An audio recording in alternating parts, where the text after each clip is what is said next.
Começa agora, programa Conviver. Apresentação, Afonso Moreira Júnior. Olá, você que nos acompanha pela Rede Boa Nova de Rádio, pela TV Mundo Maior, emissoras da Fundação Espírita André Luiz e também pelo nosso portal mundomaior.com.br. Seja bem-vindo ao programa Conviver, inteiramente dedicado ao diálogo interreligioso. Na pauta do programa de hoje, a história do Islã.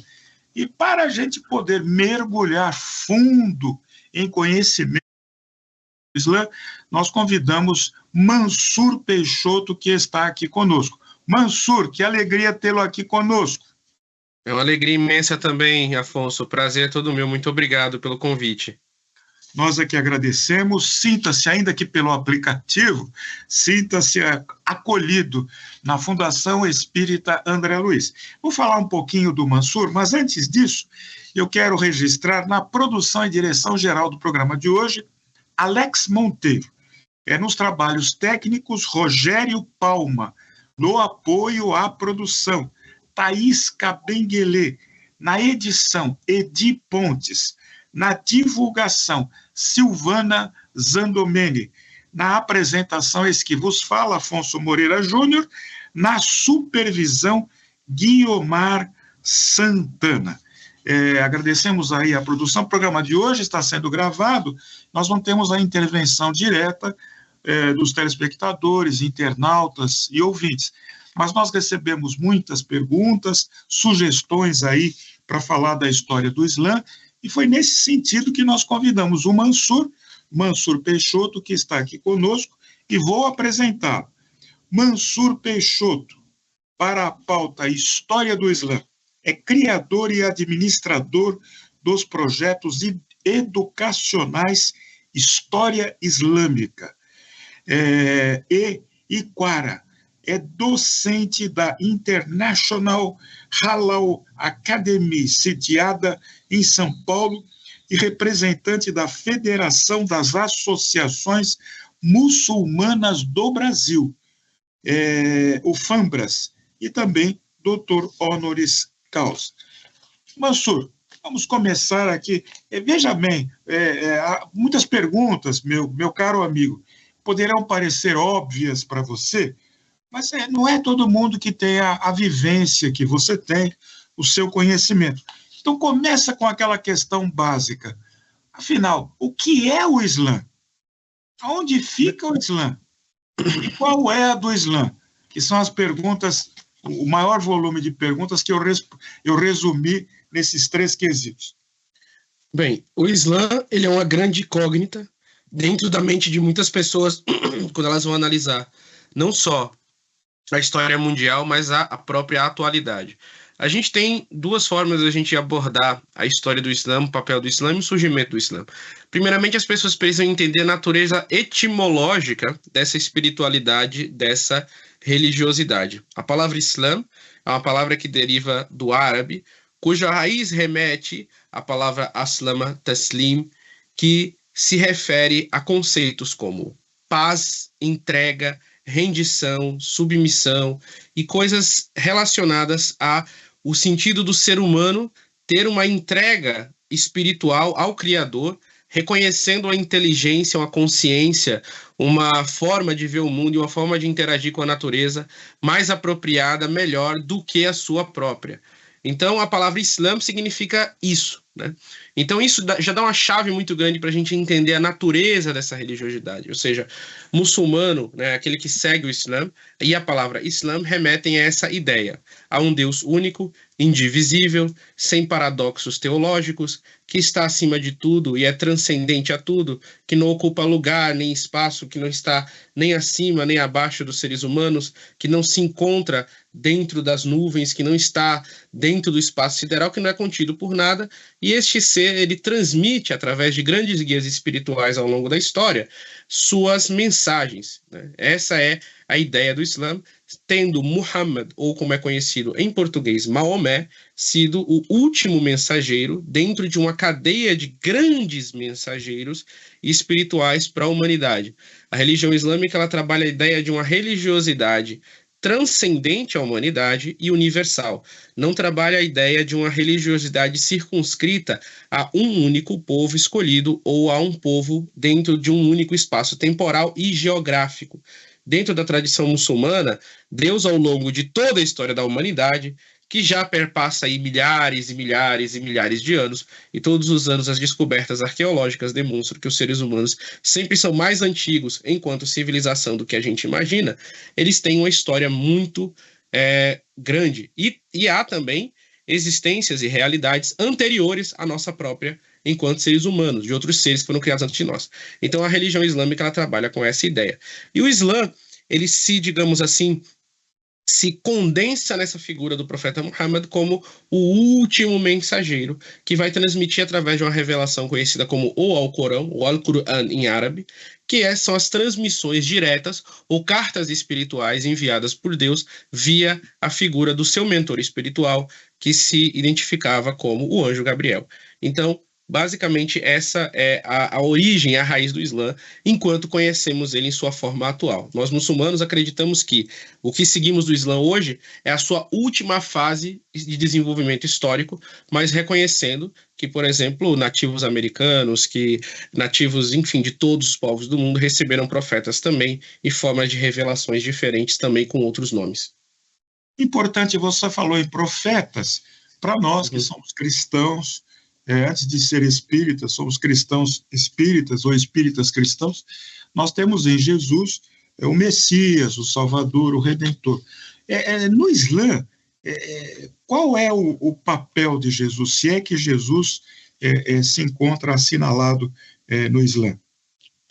Bem, dentro da religião islâmica, Jesus, ele tem um papel importantíssimo. Ele é mencionado junto com a sua mãe, a Virgem Maria, mais vezes no Alcorão do que o profeta Muhammad, ou até no caso da Virgem Maria, mais vezes ela é mencionada no Alcorão do que no Antigo Testamento, aliás, do que no Novo Testamento bíblico.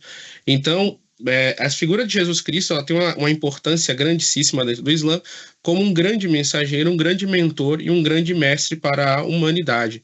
Obviamente que foi enviado dentro de um espaço temporal e histórico específico para o povo hebreu, ali na época da ocupação romana da região da Palestina, mas que, digamos assim, possui uma transcendência maior enquanto seu exemplo. Então essa é a figura de Jesus para os muçulmanos.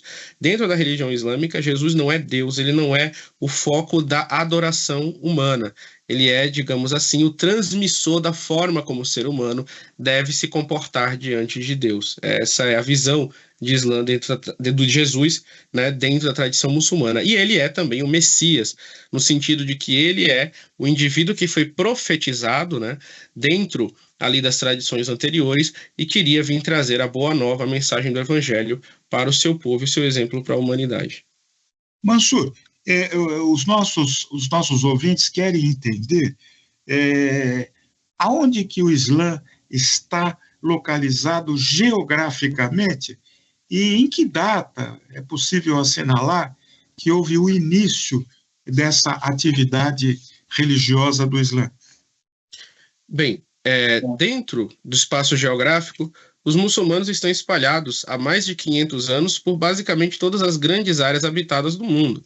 Os muçulmanos, desde o século VII, estão na China, ao mesmo tempo que estão na África. Os muçulmanos, eles possuem presenças aqui no Brasil, na história da sua colonização, desde o início. Os primeiros registros escritos, né, de Portugal sobre o Brasil falam da presença dos muçulmanos aqui, né, obviamente com registros inquisitoriais, né, porque a gente vivia numa época que o Brasil não havia liberdade religiosa.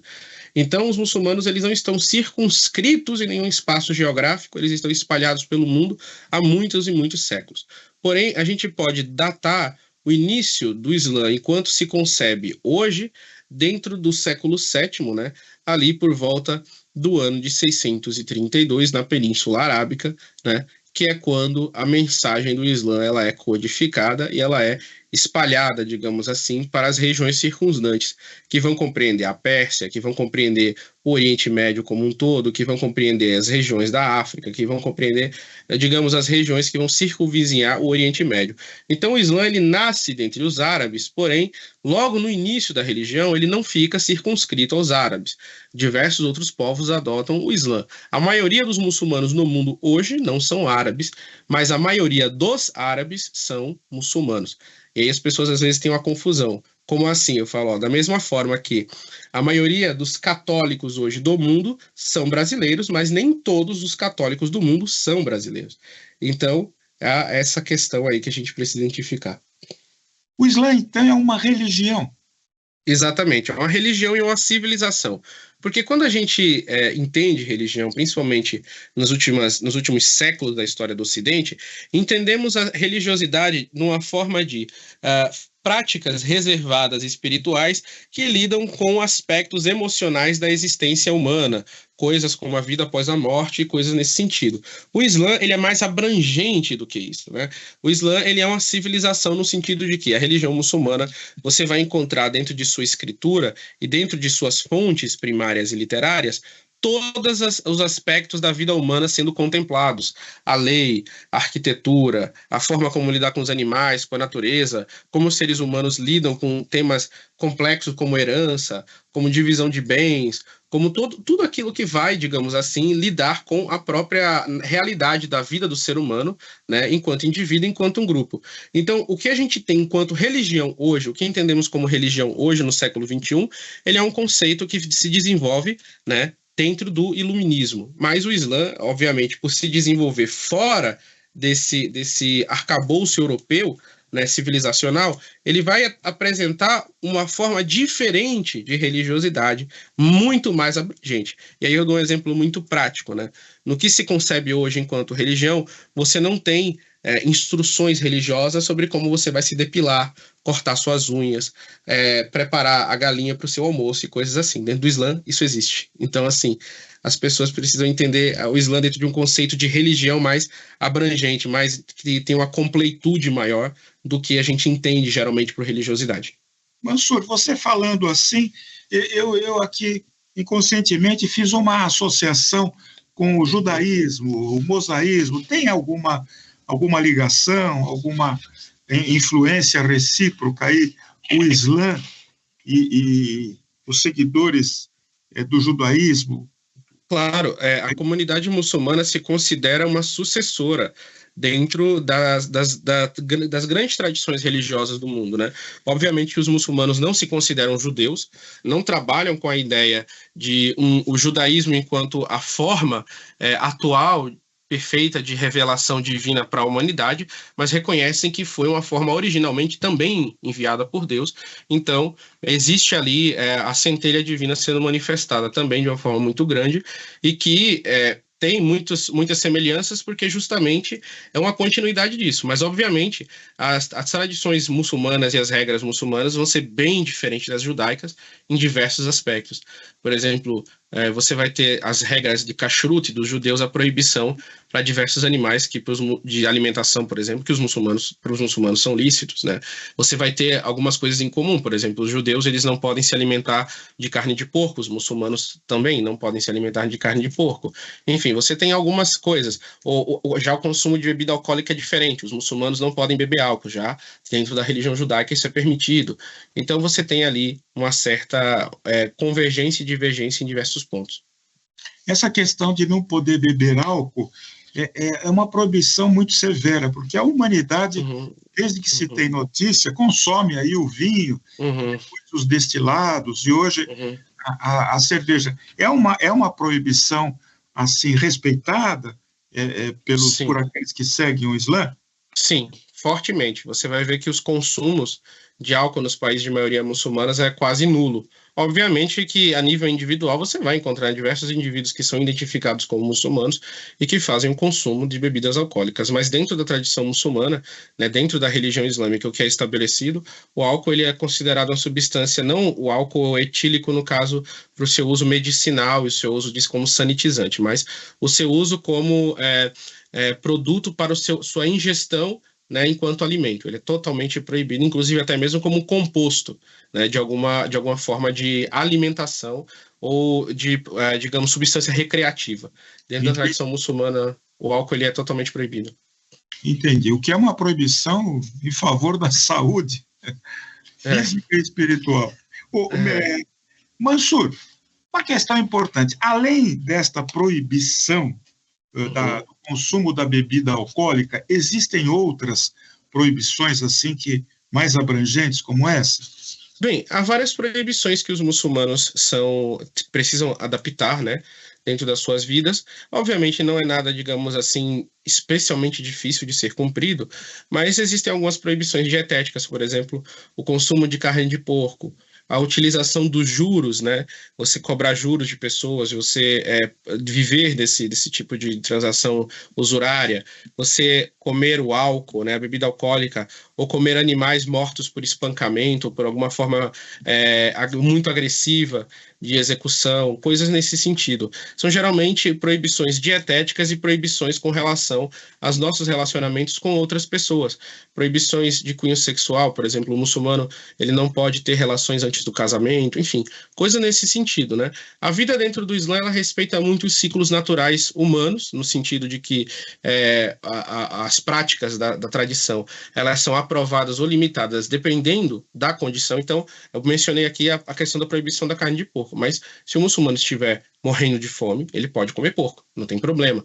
Se ele for forçado por algum motivo de natureza maior, sob pena de morte, né? Sei lá, não sei em que situação isso ocorreria, para dar um exemplo para vocês, mas se isso vier a acontecer, de um muçulmano ser forçado a beber bebida alcoólica, ele pode beber bebida alcoólica. Então, as proibições e as permissões dentro da religião islâmica, elas são de acordo com a condição que a pessoa tem. Então, dentro da tradição muçulmana, por exemplo, a prática muito, muito grande é o jejum.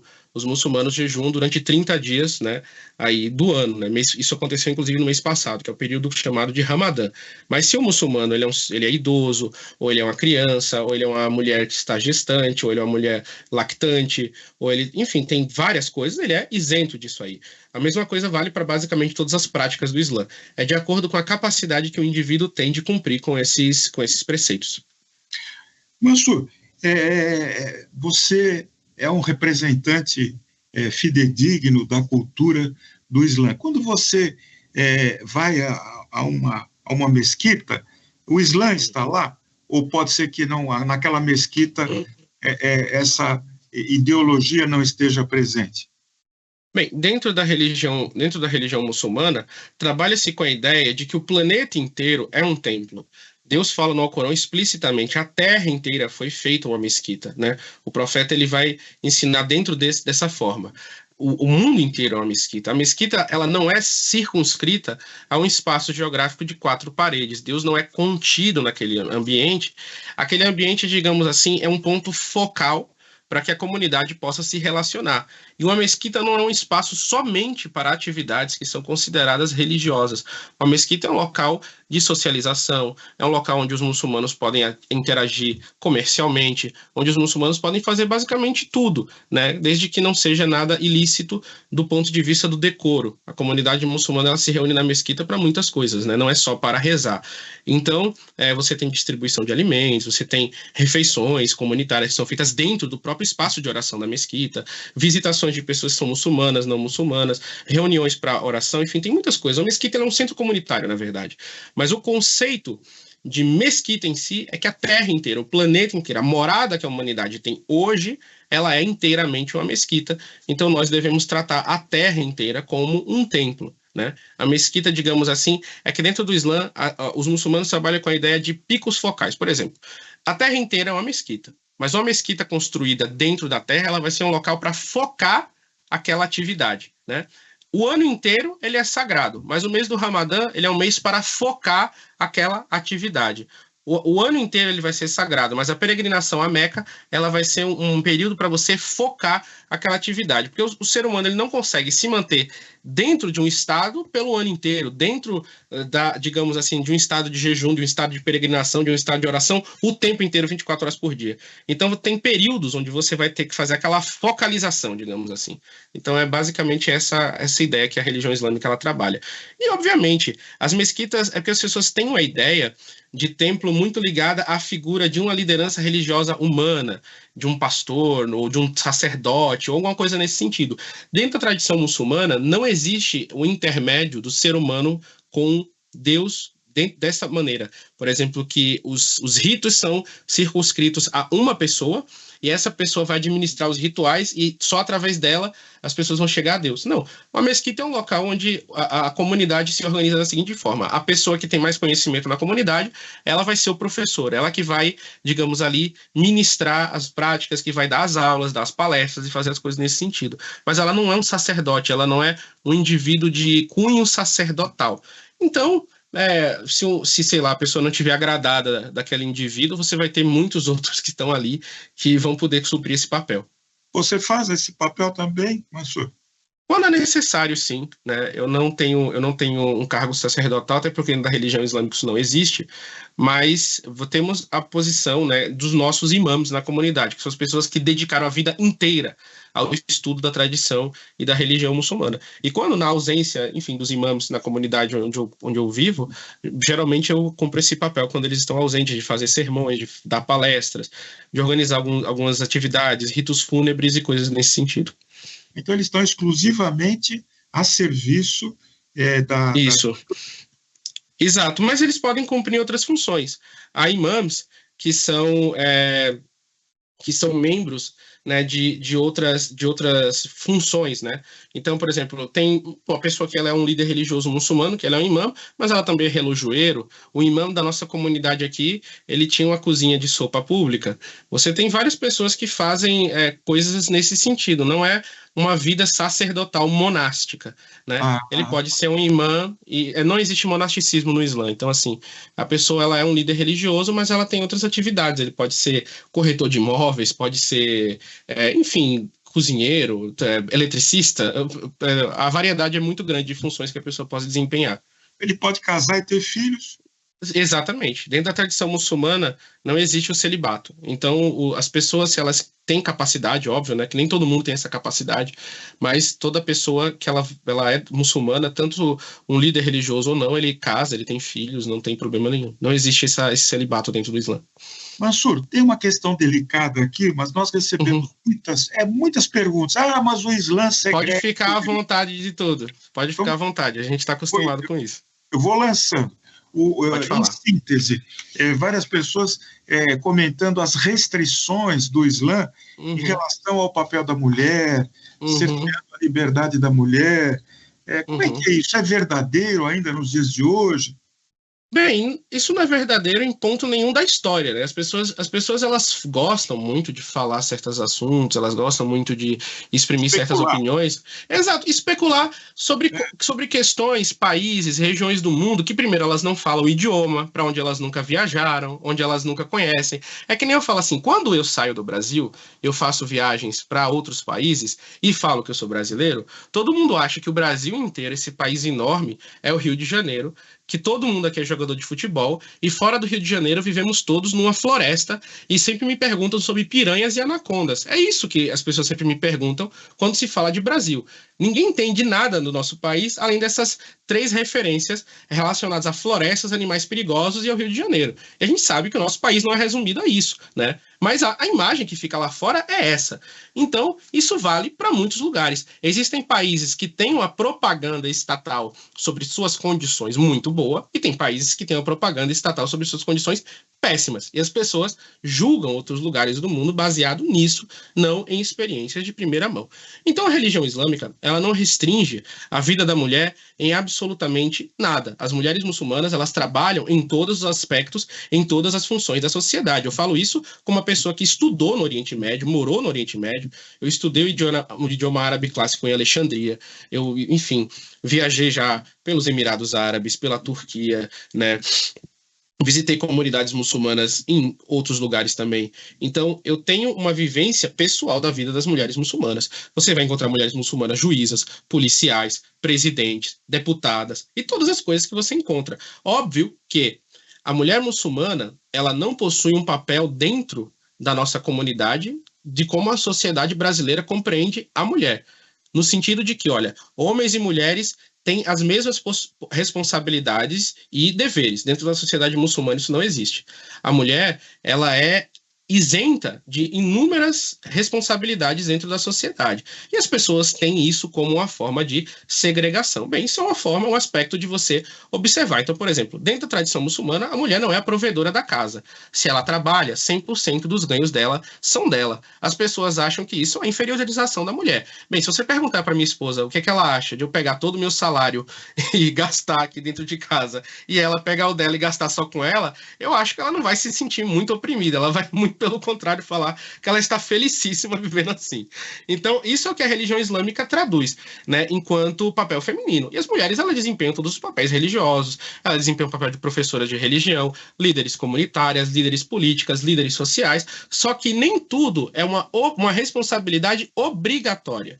Só que, como em todos os países do mundo existe uma coisa separada entre religião e cultura, muitos países possuem culturas que são machistas, que são segregacionistas, mas isso não necessariamente reflete a religiosidade. O Brasil é um dos países onde mais se mata mulheres do mundo. A mulher brasileira, ela pode mostrar até os seios, né, com tapa-sexo no carnaval, para dançar samba, na Globeleza, enfim, todas aquelas coisas, mas é esse mesmo país onde a mulher tem 100% das liberdades sexuais e de interação social garantida, onde mais se mata mulheres no mundo, onde mais se assassina mulheres no mundo. Só antes, né, de entrar nessa live, nos 5 minutos que eu rolei o feed do meu Facebook, eu vi 5 notícias de assassinatos de mulheres no Brasil ao mesmo tempo. E eu assino jornais de outros países também, como Egito, como Emirados Árabes, como Arábia Saudita, que são jornais que noticiam o cotidiano de seus países. Eu não vi notícias de assassinato de mulheres, nem assim, nem 1%, né? E não só não vi, como quando a gente viaja, a gente não vê essa realidade por lá. Então, assim, o mundo é um lugar muito complexo, as pessoas precisam entender as coisas muito mais baseado numa compreensão realista e não midiática e não idealizada. E quando eu falo que idealizada, não é sempre idealizada no sentido positivo, mas idealizada no sentido negativo.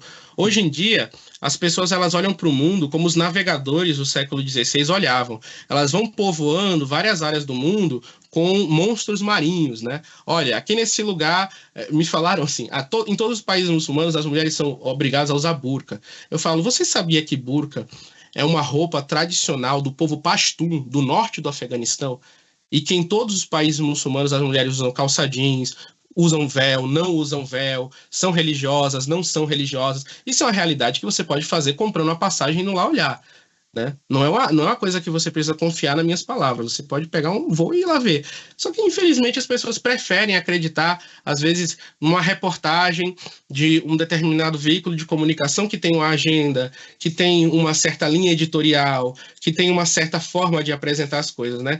Para concluir essa fala, eu me lembro, assim, de uma das cenas mais tristes da minha vida pessoal, que era para ser o dia mais feliz da minha vida, mas também foi um dos dias mais tristes.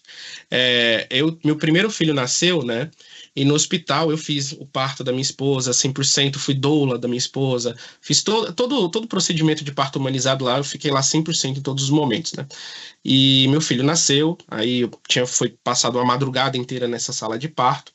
Quando é pela manhã, eu me dirijo à área do hospital onde você vai fazer a certidão de nascido vivo das crianças. Estava eu lá, enfim, todo sujo de sangue, todo, né? Assim, tinha sido uma noite bem pesada. E eu cheguei para a mulher sorrindo, né, para a moça que estava lá, secretária, e falei para ela, opa, tudo bem, eu vim aqui com esse certificado para fazer o certificado de nascido vivo do meu filho e tal. Ela olhou assim e falou, nossa, um menino, que maravilha. Aí eu falei, né, sim, eu estou muito feliz. Ela né, também, se tivesse nascido uma mulher, né, você estava triste, né, porque você é muçulmano e tal, julgando pelas minhas roupas, né.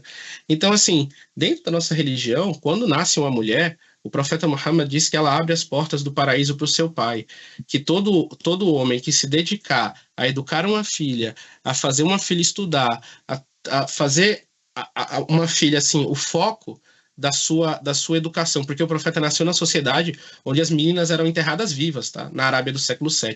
Essa era a sociedade onde ele nasceu, e ele lutou a vida dele inteira para acabar com essas coisas. Então, é isso que nossa religião ensina. Aí você vê a pessoa passando esse tipo de preconceito, de discriminação, nesse tipo de momento, porque ela achou que eu fosse confirmar o que ela estava dizendo. Então, assim, infelizmente, as pessoas, elas têm muitas ideias que elas não se questionam de onde vem, e elas não vão verificar nada, ou assim, chegam assim, olha, eu li uma coisa num portal, eu vi uma coisa num determinado site de notícia.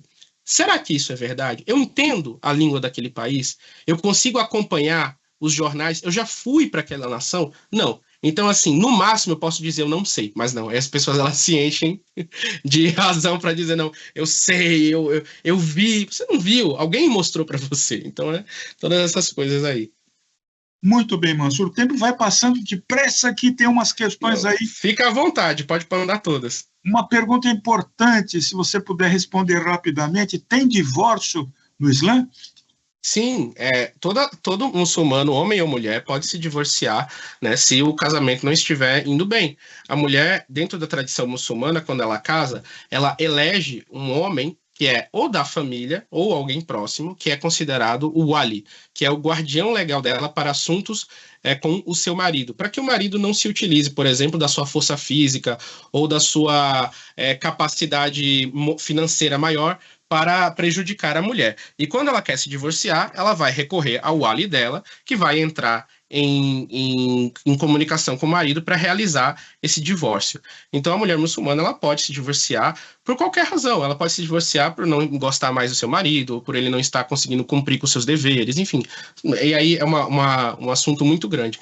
Mas sempre a mulher muçulmana pode se divorciar, sempre é um dos primeiros direitos das mulheres muçulmanas, é o direito de sair de um casamento que não é mais viável para ela. Mas, obviamente, é que nem eu falo para você, né?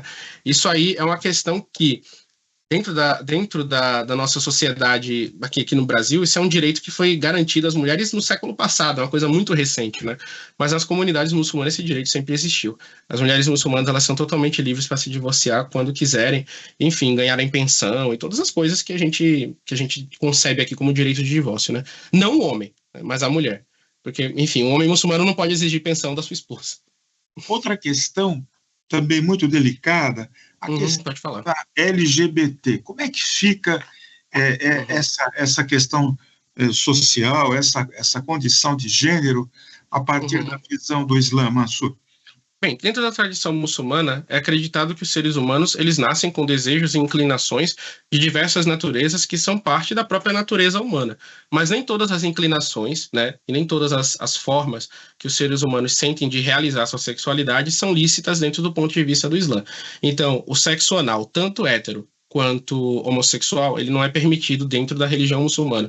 Não é considerado lícito devido a diversas questões. Primeiro, questões espirituais e depois, questões de natureza da própria saúde. Você colocar a sua cavidade sexual em contato com fezes é uma coisa que é muito perigosa sexualmente falando. Então, dentro da tradição muçulmana, isso não é considerado uma forma de você se relacionar lícita. Porém, há pessoas que ainda assim não têm atração por pessoas do sexo oposto. Essas pessoas, elas não são amaldiçoadas, elas não são fora da comunidade muçulmana, não, você tem muitas pessoas dentro da comunidade muçulmana que são gays, que são, enfim, tem outras formas de compreender a sexualidade, mas aqui a gente está falando de licitude do ponto de vista da religiosidade, né? Não é lícito dentro da tradição muçulmana que dois homens se relacionem, se casem, tenham filhos e coisas assim, né? Mas há pessoas que são muçulmanas que têm essas inclinações e que têm essas identidades. E ao longo da história do Islã, isso foi muito tratado de uma maneira muito natural, de modo que você vai ter grandes figuras dentro da história do Islã que foram assumidamente, publicamente, que chamaríamos hoje, né? Porque isso é uma terminologia muito recente, mas gays. Isso aí não é minha análise, é análise da história, da historiografia, né? Você tem movimentos no século XVI, por exemplo, de pessoas que eram homossexuais na Europa e que iam para os países muçulmanos para poder viver com mais liberdade com relação à homossexualidade. Por quê? os países muçulmanos possuíam, e ainda possuem, tá, uma forma diferente de abordar pecado e sociedade. Então, por exemplo, você sabe que dentro da religião islâmica beber não é permitido, mas você vai encontrar bares em países muçulmanos. Você sabe que dentro da religião islâmica ter sexo homossexual não é permitido, mas você vai encontrar homossexuais dentro da sociedade muçulmana. Só que no século XVIII e XIX, os países muçulmanos eles foram colonizados pela Inglaterra. Então, por exemplo, o Oriente Médio, né, no início do século passado, ele era governado pelo Império Otomano. No Império Otomano, homossexualidade era espiritualmente considerada um pecado, mas não haviam leis nenhumas de repressão homossexual. Você tinha shows, inclusive, de travestis em países muçulmanos naquela época, entendeu? Mas quando os britânicos eles colonizaram aquelas regiões, eles impuseram um código penal colonial que você tinha, que considerava a homossexualidade como uma doença a ser perseguida e a ser combatida. Quando os britânicos eles vão sair do controle colonial dos países do Oriente Médio, isso é uma coisa tão recente, tá, gente? Que até os anos 70, né, existiam países do Oriente Médio colonizados pela Inglaterra, o que vai ficar é a mentalidade que os britânicos impuseram e vai ser feita, digamos assim, uma regressão para alinhar religiosamente o Islã com essa mentalidade, né? Então, daí isso você vai derivar diversos países que possuem leis constitucionais, instaurando que a homossexualidade socialmente é um crime, coisas assim nesse sentido, mas se a gente for olhar a história do Islã, nem sempre foi assim. Tem textos, né, no nosso site História Islâmica que falam sobre isso, que mostram, né, como esses acontecimentos se desenvolveram. Então, para resumir, é o seguinte: dentro da religião muçulmana, não é lícito praticar a homossexualidade. A pessoa, quando ela faz isso, ela está pecando, ela está cometendo uma forma de sexualidade que não é aceita dentro da religião muçulmana. Agora, países muçulmanos e sociedades muçulmanas, elas vão se comportar com isso dependendo da nação que as colonizou, né? Tem um testemunho muito interessante de um brasileiro homossexual aberto, né, que era o Lucas Ramos. Ele está até na nossa página do Facebook, para quem quiser ver, um vídeo que ele fez falando sobre sua vida nos Emirados Árabes Unidos, que é um país que legalmente a homossexualidade lá é ilegal, né? Mas ele falou que ele tinha mais liberdade enquanto homossexual lá, né, do que aqui no Brasil, onde é legal. Porque diversos costumes que aqui no Brasil são considerados costumes de homossexuais, lá são simplesmente práticas comuns, sei lá, o homem pintar as unhas, não de cores assim vermelho, mas assim de se cuidar da aparência, andar abraçado com os amigos, andar de mãos dadas. Isso são todas tradições da sociedade árabe emirate que não caracterizariam ninguém como um gay lá. Então ele se sentia muito mais à vontade do que aqui no Brasil, onde todo mundo ficava julgando ele se ele aparecia de mãos dadas com uma pessoa e coisas assim. Então as pessoas precisam analisar essas questões de uma forma muito mais complexa, porque é uma realidade complexa, muito mais diversa, porque é uma realidade diversa, e não ficar, olha, o Islã é assim com homossexuais. Não. Você vai para o Paquistão, por exemplo, existem madraças, escolas islâmicas, que são frequentadas por travestis. Esses travestis, eles estão lá, as hijras, há séculos. Tem âncoras de TV e apresentadores lá no país, que é, né, digamos assim, entre aspas, dita, né, uma dita república islâmica, onde você vai encontrar isso aí. Aí, se você for para o vizinho, Afeganistão, a realidade já é outra. Se você vai para o Irã, por exemplo, no Irã é ilegal a homossexualidade masculina, mas a transgeneridade, ela é lícita e ela é aprovada pelo governo. Existe um SUS dentro do Irã, né, um sistema público de saúde, para realizar cirurgias de redesignação sexual. Então, você está entendendo? O mesmo país que é tão homofóbico para um lado, ele é bem liberal para um outro, né? Então, assim, é que eu falo para as pessoas, gente, o mundo é um lugar muito diverso. O mundo é um lugar muito diverso. Parem de querer achar que vocês sabem como é que funciona o mundo. Não funciona como vocês acham. Vão viajar, vão ler, estudar a história da formação dos países, como as coisas chegaram onde chegaram hoje, para definir como você vai julgar o mundo, entendeu? Que nem eu falo, o mundo é muito variado. Pois é. Nós conversamos hoje na pauta História do Islã com Mansur Peixoto, que é criador e administrador de projetos educacionais, entre ele a história islâmica. Nesses minutinhos finais, 2 minutos, eu passo a palavra a você, Mansur, e agradeço desde já os ensinamentos que você nos trouxe de forma muito didática, fácil de entender, com muita vibração, e que você leve a sua comunidade, a comunidade islâmica, a nossa admiração, a nossa amizade, o nosso desejo de nos aproximarmos no diálogo interreligioso. Fica com a palavra para suas despedidas, com o nosso carinhoso agradecimento. Muitíssimo obrigado, Afonso, e a toda a comunidade espírita aqui do Brasil por essa acolhida e por essa entrevista maravilhosa, pelas perguntas inteligentes que foram feitas. Eu sempre falo para as pessoas assim, não existe pergunta burra, não existe pergunta estúpida, não existe pergunta de nenhuma natureza. Buscar o conhecimento, né? O profeta Muhammad, ele disse que buscar o conhecimento é uma obrigação. As pessoas, elas precisam sempre buscar o conhecimento, sempre questionar e sempre questionar, inclusive, suas próprias presunções sobre diversos assuntos. E aqui a gente tem um público muito engajado, muito bonito, que fez perguntas ótimas, né? E uma interação maravilhosa. Enfim, para quem quer conhecer um pouco mais do meu trabalho, o Projeto História Islâmica, ele já atua desde uma década. Eu o criei, né, um mês antes de eu viajar para Alexandria, no Egito, onde eu fiz meus estudos do idioma árabe. Então, quem quiser conhecer um pouco mais desse projeto, temos um canal no YouTube, temos página no Instagram, temos página no Facebook, é só você colocar lá História Islâmica, você vai ver lá o Projeto História Islâmica com o Mansur Peixoto, e vocês vão encontrar vídeos, documentários produzidos por nós mesmos, enfim, e diversos outros materiais para vocês pesquisarem sobre todos os assuntos que envolvem o Islã, inclusive participações nossas em outros podcasts, né? O Inteligência Limitada, a gente já fez recentemente umas 2 entrevistas lá com o Vilela, enfim, tem muitos canais que nos convidam para falar sobre esses assuntos e vocês vão encontrar aí a gente espalhado por vários lugares na internet. Eles convidam porque você é uma fonte segura. Que é isso? Que é isso?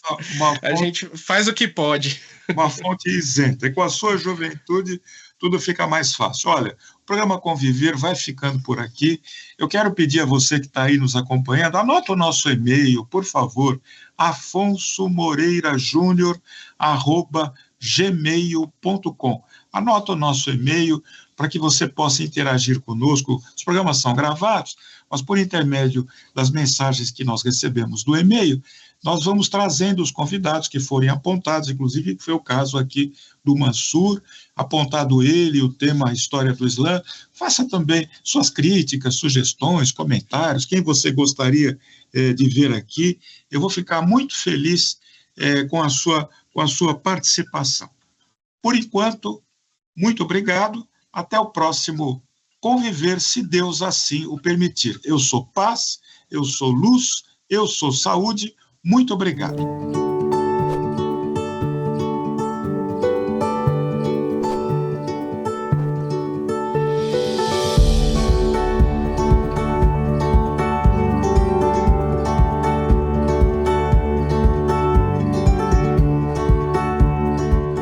Você acompanhou Programa Conviver.